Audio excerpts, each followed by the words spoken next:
L'idée du cloud, l'idée première du cloud, c'est l'abstraction, c'est vraiment détacher et n'avoir que le service avec abstraction de ce qui vient après. La deuxième des choses, c'est vraiment quelque chose, un service, avoir le service à la demande, sur demande, avec un portail de self-service. Je peux le faire moi-même. Il suffit que le gars qui a développé ce portail-là m'ait donné l'autorisation nécessaire. Et tout ce qui est provisionnement, création de ces services-là doit se faire de manière vraiment automatisée. Et typiquement, pour l'appeler un cloud, ça se passe via une connexion à distance. Ça veut dire quoi? C'est que je me connecte via Internet, ou bien de chez moi, ou bien simplement que je suis l'administrateur système. On a tout ce qui est serveur, etc., imagine virtuelle qui tourne, ils sont ici à Kuriga, mais le développeur, il se trouve qu'il est à, je ne sais pas, allez, en Inde. Nous avons recruté un développeur en Inde. Pourquoi? Parce qu'ils sont forts en développement, ils sont moins chers payés. Ils sont payés moins cher. En termes de coût. Moi, l'entreprise, j'ai décidé de faire ça. Ça marche? Donc, comment on va faire pour lui donner l'accès à distance? Là, le cloud, ça permet de faire. C'est être capable d'accéder à un service à distance, à la demande, faire du provisioning à la demande de manière automatisée, avec abstraction totale de ce qui vient après. Là, je sens que vous êtes dans le cloud. Posez des questions. Si vous ne comprenez pas quelque chose, posez des questions. On est censé terminer à quelle heure? 13h. 13h. Ok. On a une heure devant nous, ça devrait être suffisant, Jacques. Ces concepts-là, c'est très théorique, mais c'est très important. C'est vraiment les concepts sur lesquels est développé le cloud. Et ça va faciliter la compréhension de ce qui vient après, énormément. Est-ce que ça va? La notion, ça vous paraît logique? Sur le système informatique, on veut vraiment extraire que les services. Mais chacun extrait le service qu'il veut. L'utilisateur, il veut le service, etc. L'administrateur, il veut un autre service. Celui qui fait la plateforme, il veut un autre service. Être capable d'accéder à ce service-là et de le provisionner de manière automatisée. In demand, je n'ai pas besoin vraiment d'attendre quelqu'un. Troisième des choses, c'est vraiment être capable de le faire de n'importe où. Est-ce que c'est clair?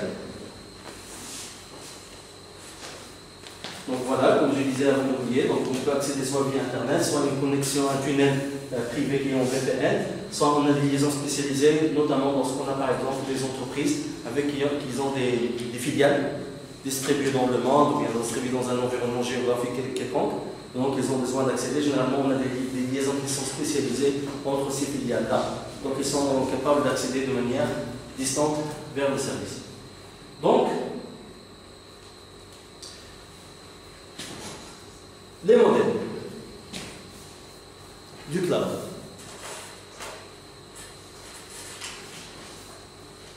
Mes utilisateurs, imaginons que ça, c'est les utilisateurs finaux. Ceux qui s'intéressent à quoi, eux? Au service software. Ça, c'est mes développeurs. Ils s'intéressent à quoi? À la plateforme. Ça, c'est mes IT admins. Ils s'intéressent à quoi? À l'infrastructure.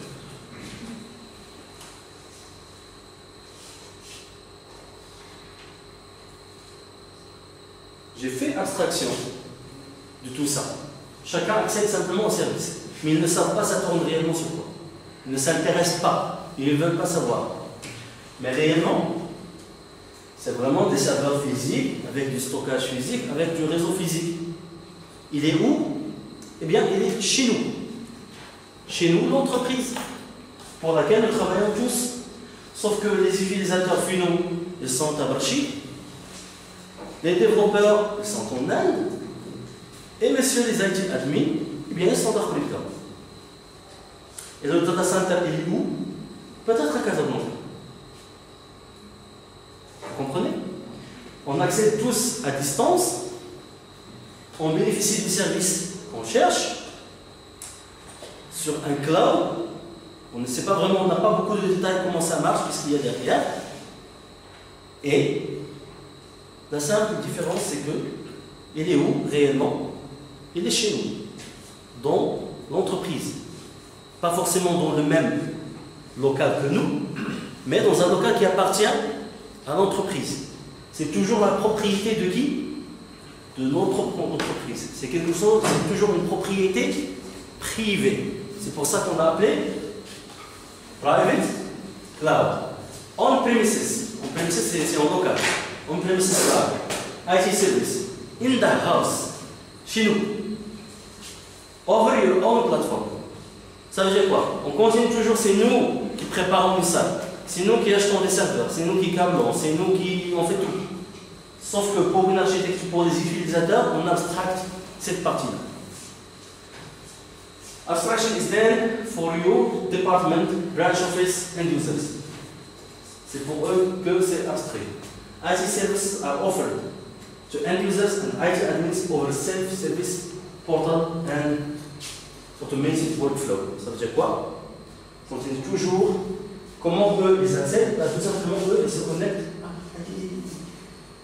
Comme ça chez nous. Si? Non, bon. Désolé. C'est pas grave. Donc, eux. Hein?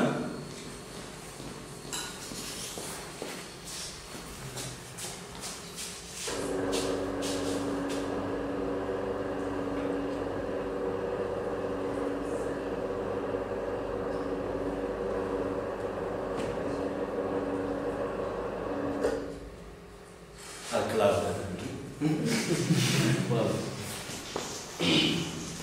Donc, voilà, c'est comme ça que ça marche. Donc ceux-là, ils se connectent à un portail, une adresse web, sur laquelle, ça c'est qui? On a dit c'est les admins. Ceux-là, ils accèdent tout simplement aux applications. C'est donc un portail. Ceux-là, ils accèdent à un portail. Portail. C'est quoi la différence entre un site web et un portail web? Un portail, c'est un ensemble de sites web. Pas forcément. Ils disent ça. C'est une définition qui est diffusée, mais pas forcément. Il faut avoir une seule page. Et ça serait un portail. Un portail, on peut, je pense que c'est pas vas-y, أنا تابع يعني ما كنت مشكلة.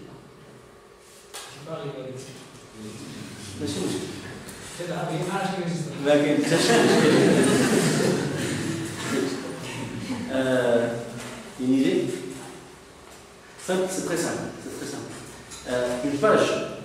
Une page web, bien un site web, ça vous donne des informations. Ça vous donne des informations. Enfin, ça marche.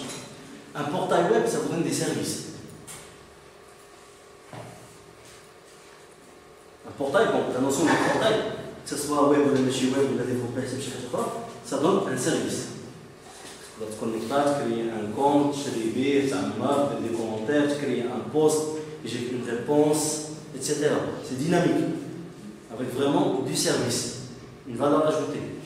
Mais par contre, un site web normal, c'est ce qu'on a fait. Et tu donnes de l'information. Basta. Oui. Ça peut être desktop aussi, mais de plus, il est interactif. Oui. Vous l'avez dit. Oui, forcément, il doit être interactif. Mais, pour faire un exemple, il accède ici le ménage.com. Qu'est-ce que tu peux faire là-dedans?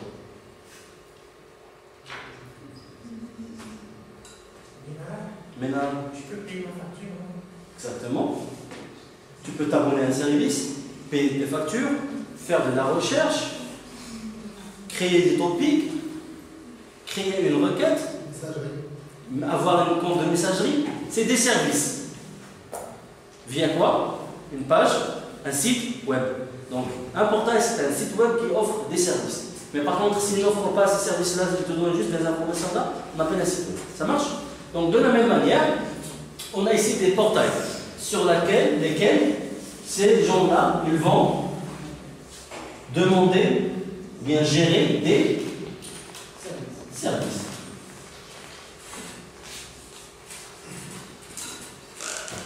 Ça marche? Quel service l'administrateur va demander? C'est des services d'infrastructure. Ça veut dire quoi infrastructure? Une machine virtuelle, demander du processeur, demander des mémoires, lui donner une carte réseau virtuelle, lui créer un réseau, une carte réseau, un réseau virtuel. Sinon, via quoi? Si on avait expliqué tout à l'heure, un switch virtuel. Aujourd'hui, on ne crée pas simplement qu'un switch virtuel, on crée tout un réseau virtuel, avec même du routage, avec une plage d'adresse IP dans laquelle vous pouvez flopper plusieurs réseaux, plusieurs adresses IP dans lesquelles je peux gérer. Je peux créer un réseau virtuel pour mes financiers, un réseau virtuel pour mes comptables, pour mes commerciaux, etc. Je peux vraiment virtualiser tout un réseau qui est une voie physique, je peux le virtualiser. Et un administrateur est capable de provisionner cela via un portail de service. La plateforme, vous connaissez c'est quoi déjà, qu'est-ce qu'il cherche lui? Il peut acheter ça, il peut provisionner ça, demander ça et l'avoir immédiatement via un portail. C'est une notion très importante, le portail du self-service. Le cloud, l'écosystème d'un cloud, c'est très important. Parce que lui, lorsqu'il va demander une nouvelle plateforme,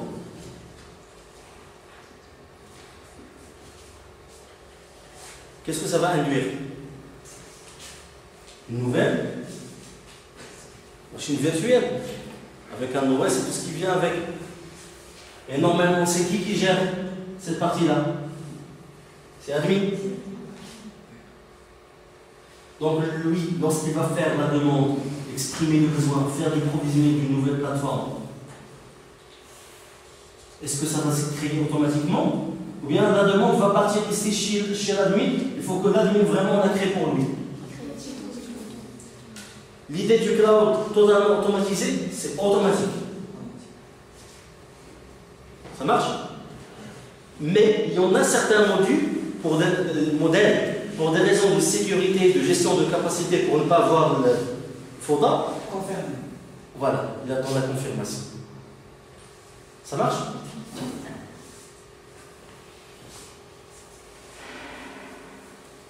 Et tout ça, c'est bien. Et ça tourne toujours au niveau de l'entreprise. Donc tranquille. Ça marche.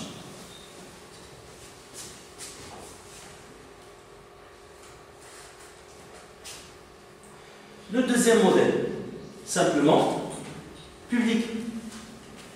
Ça veut dire quoi, public?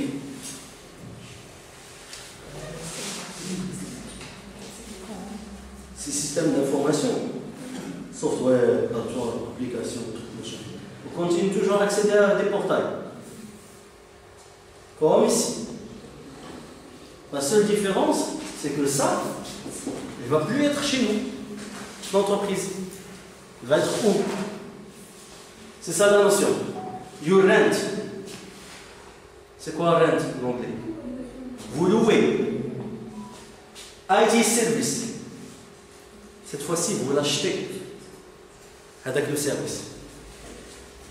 You rent the IT service you need from a public cloud service provider. Il y a aujourd'hui des fournisseurs qui font ça. Qui viennent dans la centre de tout. Ils construisent vraiment un data center qui est très large. Dans lequel il met beaucoup de serveurs, beaucoup de ressources, beaucoup de plateformes, beaucoup d'applications. Il vous dit, allez, donnez-moi ce que vous voulez, dites-moi ce que vous voulez, et je vous donne l'accès. Et vous me payez par mois. Pas la peine que vous ayez un data center avec des admins, avec des développeurs, vous oubliez tout ça. Câblage, réseau, construire, maintenir, administrer, non, vous oubliez ça. Dites-moi simplement, qu'est-ce que vous voulez comme service? Je vous le donne. Et vous me payez par mois. Ça tourne où ce service? Ça ne vous concerne pas. C'est du cloud, c'est un nuage pour vous. C'est à moi de gérer ça. Tout simplement, ce que je peux faire, je peux signer avec vous un contrat dans lequel je m'engage à vous assurer ce service-là, coûte que coûte. Ça va être un service. Qui fait la maintenance, il est où? Ça ne vous concerne pas, c'est à moi de gérer. Je prends la responsabilité. D'accord? Donc c'est comme ça que ça marche. On a fournisseurs de cloud public qui donnent des services aux gens. C'est bien. Pourquoi? Moins cher. Tranquille. Tu achètes le service, pas la peine d'avoir Exchange, configurer les utilisateurs, le RAS, le pass. Google App, Google Mail, Gmail. Est-ce que vous savez aujourd'hui que vous pouvez aller chez Google et acheter un domaine @n5oliga.com et commencer à acheter des comptes d'utilisateurs et vous payez par boîte. C'est tranquille. La messagerie, ça marche. Serveur de messagerie, serveur physique, machine virtuelle.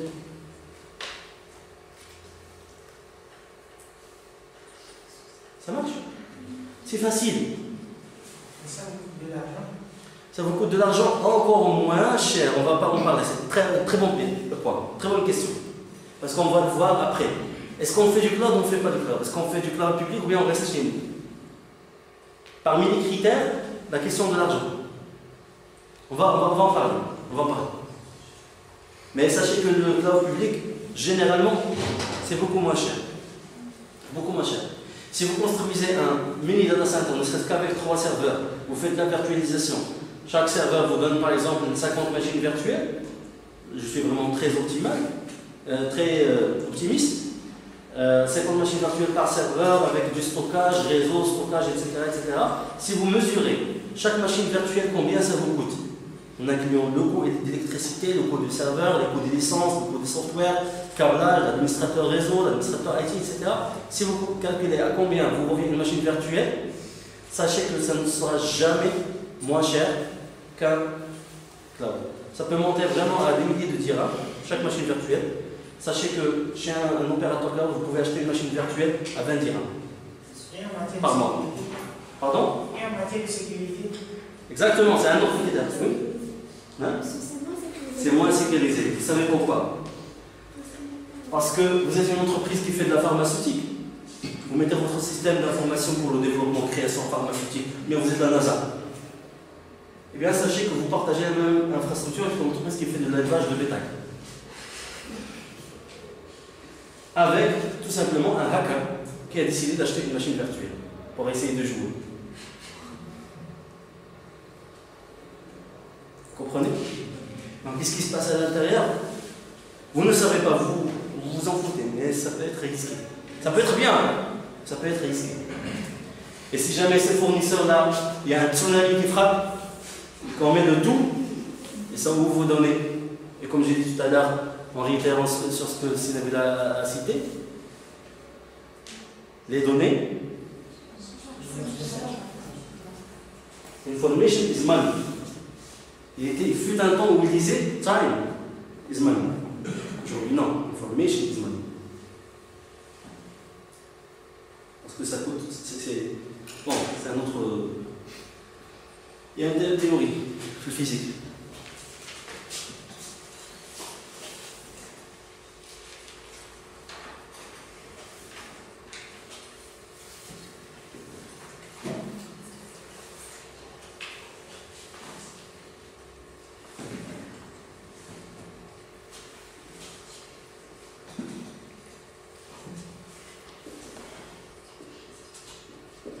Mathematical Theory of Communication.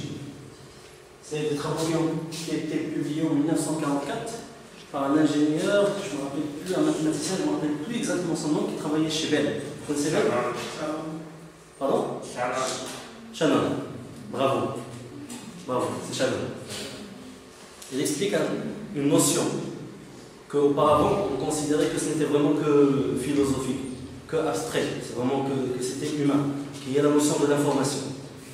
Eh bien, sur cette théorie, vraiment, elle explique de manière vraiment extraordinaire que non, c'est quelque chose de physique. L'information est quelque chose qui fait partie de l'univers. C'est vraiment. Je vous conseille, c'est pas très long, c'est quelques 36 pages, si je ne me trompe pas. Pardon? Exactement, c'est fantastique. C'est très important. Le détail de ça, c'est vraiment très important. Donc l'information aujourd'hui est quelque chose d'important. Sachez que, écoutez, la technologie, la philosophie, la sociologie. Dites-moi n'importe quel domaine dans la vie, sachez que ça évolue de manière vraiment corrélative avec l'évolution de la physique. Parce qu'on a une nouvelle découverte côté physique, même l'économie, même la vie des gens, ça a vraiment un impact même sur la vie quotidienne des gens. C'est vraiment très profond. Et sachez que ça avait vraiment tout ce que vous voyez aujourd'hui. Tout ce que vous voyez aujourd'hui, l'impact, essayez simplement de penser sur l'impact des technologies d'information sur notre vie, sur votre vie à vous, même sur votre relation avec les gens, sur votre mode de vie, comment vous mangez, comment vous achetez, comment vous dormez, comment vous étudiez, comment vous sentez, comment vous parlez, l'impact de la technologie d'information sur votre vie. Et pensez tout simplement que ça a commencé avec une théorie dans le physique, donc vraiment les sciences physiques. Donc ça a vraiment un impact qui est très majeur. Pour dire que ça a même un impact sur tout ce qui est business, sur ce que l'entreprise font, et comment ils vont décider, c'est simplement sur le côté de l'information. La question de la sécurité de l'information est toujours très importante, et notamment pour tout ce qui est désastre, récupération après désastre. Si jamais on a un tsunami qui remet tout ça, et qu'on n'a pas de copie de données, dans le monde d'aujourd'hui, on est mort. On est mort, complètement. Avant, c'était abordable. Il y a peut-être 30, 40 ans, oui. Mais dans le monde d'aujourd'hui, un monde sans information, ou bien une entité, un objet sans information, non, out. Donc, c'est ça, le cloud. Est-ce qu'on est obligé d'avoir soit chez nous, soit le cloud public? Est-ce qu'on ne peut pas trouver un juste milieu? Oui? Community, on va voir ça. Allez. Très bien. Allez, ça veut dire quoi? Oui?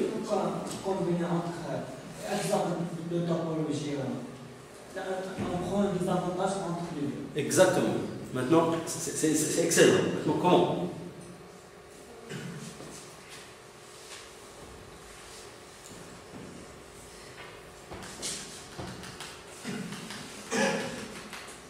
Pour des services de backup, par exemple, on enregistre certaines de nos données.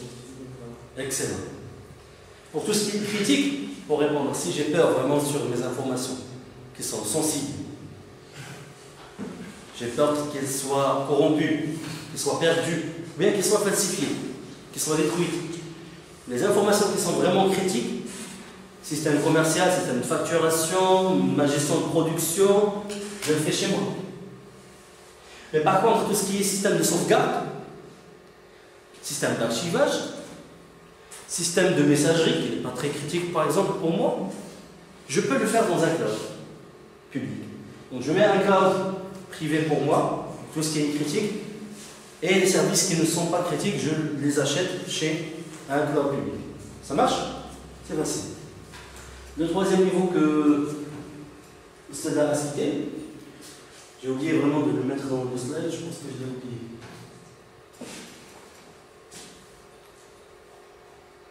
Alors, je ne sais pas comment vous l'avez appelé en français? Collectif. Le cloud collectif. En anglais, ils disent community cloud. Ça veut dire quoi, community cloud? Je vous donne un exemple tout simple. C'est réel. Mais c'est pas théorique. Ça va venir bientôt. D'ailleurs, on travaille à l'heure actuelle sur un projet qui va vous atteindre bientôt en charge. Qui concerne tout ce qui est enseignement supérieur, cloud d'enseignement supérieur. Les services du gouvernement. Est-ce que vous imaginez combien de ministères le gouvernement a aujourd'hui? Combien de ministères on a? 40 et quelques. Je pense 42. 42, 41, 42. C'est un record mondial. On est fort. Est-ce que vous imaginez si chaque ministère a son propre data center, sa propre plateforme informatique? Rien que vraiment le ministère lui-même, vraiment le headquarter, c'est le bâtiment, le siège dans lequel est résidé vraiment le ministère. Et le ministère, bien sûr, il a des délégations régionales. Sur chaque délégation régionale, Il y a un data center. Multipliez ça par le nombre de régions que nous avons, multipliez ça par le nombre de ministères que nous avons. C'est énorme. C'est énorme en termes de... C'est qui paye ça? C'est l'État. C'est le ministère des Finances qui donne le budget. Le budget qui travaille avec le Parlement. Donc, et ce budget-là, il vient d'où? Le budget du ministère des Finances. C'est pas vrai.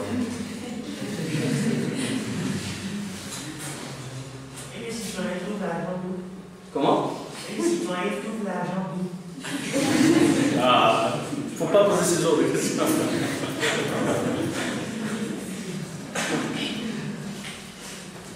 Donc, c'est un investissement qui est colossal, côté argent. Maintenant, côté gestion, est-ce que c'est facile de gérer tout ça? Est-ce que si deux ministères essaient d'échanger des communications, des informations électroniques entre eux, est-ce que c'est facile aujourd'hui? Non. Parce que ce sont ce qu'on appelle des islands, c'est vraiment des petites îles. Chaque ministère, chaque délégation a sa propre règle de gérer, son propre système. Parfois c'est urbanisé, parfois c'est pas urbanisé, c'est pas maintenu. Il n'y a pas vraiment une cohérence, c'est pas de l'urbanisation, il n'y a pas de ce qu'on appelle de la gouvernance. C'est même ça de mon hakam. Il n'y a pas de la gouvernance. Donc ce que l'État cherche à faire aujourd'hui, c'est d'éliminer tout ça. Parce que ces délégations, pourquoi ils ont ce data center? Qu'est-ce qu'ils cherchent à avoir?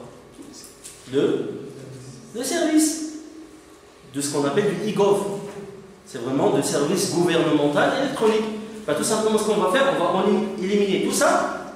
On va créer un seul cloud, fédéré entre les différents ministères.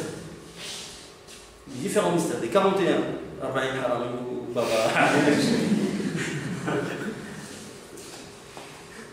Allez, Baba, il est 40. Non, on voit ce que ça fait.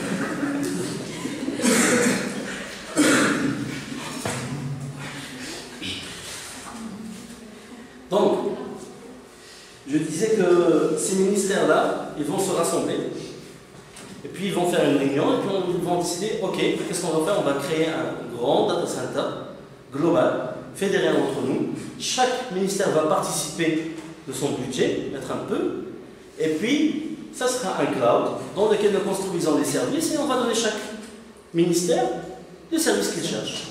Et ça, l'avantage, c'est qu'il y a un point de gestion centralisé, c'est vraiment très... voilà, on va essayer de l'urbaniser, faciliter l'échange de documents, sécuriser, etc.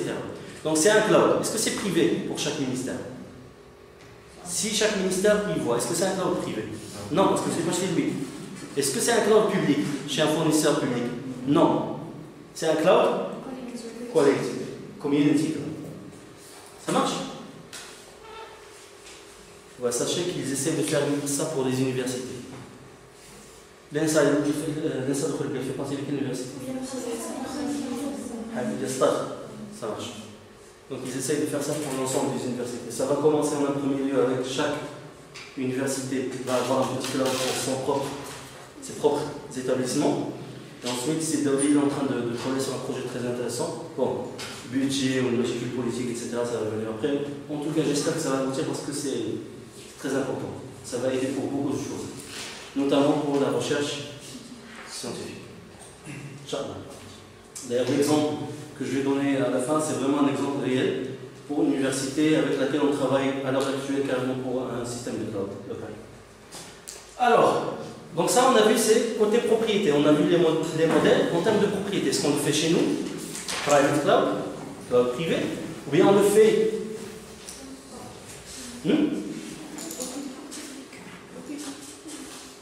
en public, c'est un cloud public, ou bien on le fait hybride, ou bien on le fait commune, collectif. Ça marche? Donc maintenant, il y a une autre classification qui va rejoindre le premier schéma. Voilà, celui-ci. Pourquoi vous avez constaté que j'ai pris beaucoup de temps pour vous expliquer ça? Eh bien, tout simplement parce que c'est vraiment le fondement, c'est vraiment le fondement sur lequel les modèles de